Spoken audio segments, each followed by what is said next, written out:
students, we should be working on the literary analysis, compare and contrast essay. If you don't already have this document open, pause the video so that you can open it up.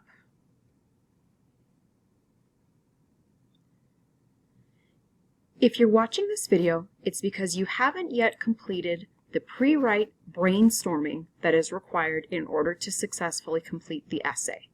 Go ahead and move to slide 10 and click the link to access the Venn diagram.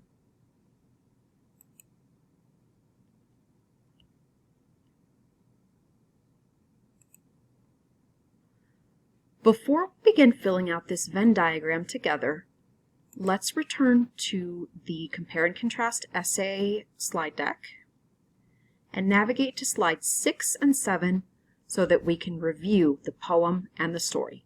Please pause this video and return to slide 6.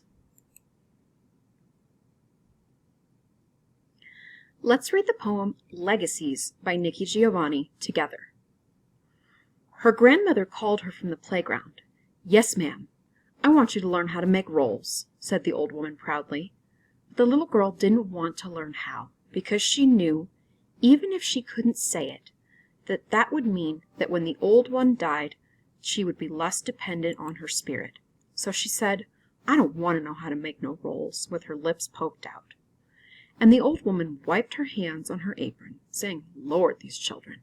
And neither of them ever said what they meant, and I guess nobody ever does. Next, go to slide 7, and let's read the summary of Everyday Use by Alice Walker together. Everyday Use is told from the perspective of Mama, a big-boned woman with rough, man-working hands. As the story begins, she hesitantly awaits the return of her eldest daughter, Dee. Mama stands near her shy and physically scarred younger daughter, Maggie. As they await Dee's return, the reader is given details about Mama's life and her tense relationship with Dee. We learn that Dee always wanted more than her family history or Mama could offer her. While Dee is intelligent and driven, we get the clear sense that she isn't always kind to her mother and sister. Dee finally shows up with a young man named Hakim a barber, whom Mama refers to as Assalamu-alaikum. Dee insists on being called by her new name, Wangaro. Both Dee and her boyfriend are more focused on taking things like the family quilts and butter churner than actually connecting with Mama and Maggie. They rifle through Mama's possessions in search of authentic pieces of old rural black life, a life that Dee has long ago distanced herself from. Dee makes a dozen or so insults, veiled as casual chit-chat, directed at Mama and Maggie. She insists on taking old quilts that are meant for Maggie. Finally, it all ends in an argument. Mama tells Wangaro to take 2 other quilts not intended for Maggie and leave. Dee tells Maggie to make something of herself, and tells Mama that she doesn't understand her own heritage. Then, both Dee and Hakim Barber climb into their car and disappear in a cloud of dust as quickly as they had arrived. To read the entire story, there's a link that says click here to access the story. If you click it, it will take you to a document that has the draft of the whole story. Next, let's take a look at slides 8 and 9. On these slides, we will find some important quotes that will be helpful for us as we read through the rest of the essay and work on the Venn diagram. Let's read those together. Maggie thinks her sister has always held life in the palm of one hand, that no is a word the world never learned to say to her. Dee, though, she would always look anyone in the eye. Hesitation was no part of her nature. Dee used to read to us without pity, forcing words, lies, other folks' habits, whole lives upon us too, sitting trapped and ignorant underneath her voice. She washed us in a river of make-believe, burned us with a lot of knowledge we didn't necessarily need to know, pressed us to her with the serious way she read to shove us away like dimwits at just the moment we seemed about to understand. Maggie can't appreciate these quilts, she said. She'd probably be backward enough to put them to everyday use. No, Mama, she says, not Dee. Wengero Liwanika Kimanjo. What happened to Dee? I wanted to know. She's dead, Wengero said. I couldn't bear it any longer, being named after the people who oppress me. You know as well as me you was named after your Aunt Dicey, I said. Dicey's my sister. She named Dee. We called her Big Dee after Dee was born. Then on slide 9, we'll see a few more quotations. This quotation is Dee talking about the quilts. But they're priceless, she was saying now, furiously, for she has a temper. Maggie would put them on the bed, and in 5 years they'd be in rags. Less than that. She can always make some more, I said. Maggie knows how to quilt. Dee Wengero looked at me with hatred. You just will not understand. The point is these quilts. These quilts. Well, I said, stumped, what would you do with them? Hang them, she said, as if that was the only thing you could do with quilts. Then the last quote. You just don't understand, Dee said as Maggie and I came out to the car. What don't I understand? I wanted to know. Your heritage, she said.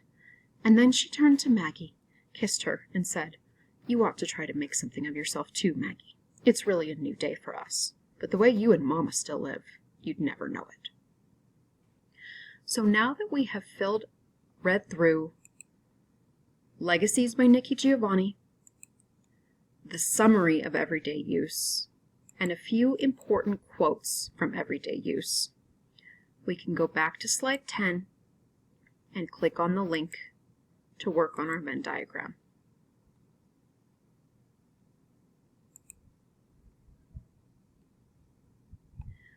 Let's fill this out together. Add a text box to the center, and let's type in that both the little girl and Dee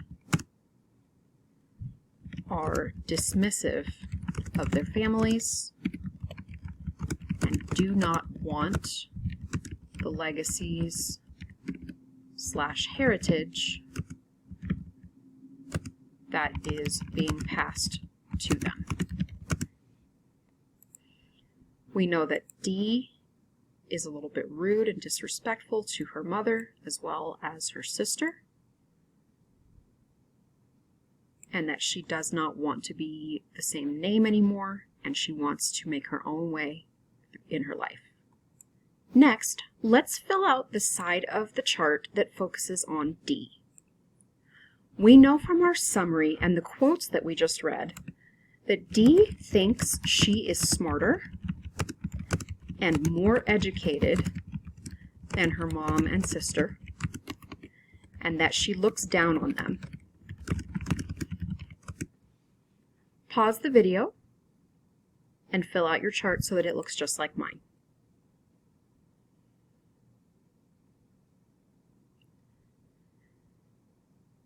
Next, we want to work on the side that focuses on the little girl from Legacies. If we return to the text of Legacies, even though the little girl says, I don't want to know how to make no rules, it also says later that neither of them ever said what they meant. It also says that she doesn't want to be dependent on the old woman's spirit. So we can add to our chart that the little girl hides her true feelings and that she doesn't want to face the pain that she will someday lose her grandmother and have to grieve for her.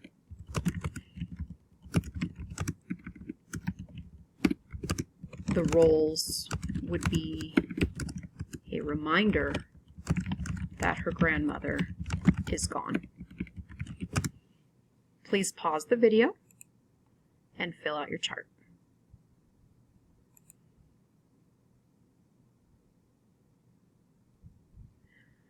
Now that you're done filling out your chart, you can close this video and move on to the next one so that you are ready then to write your thesis statement.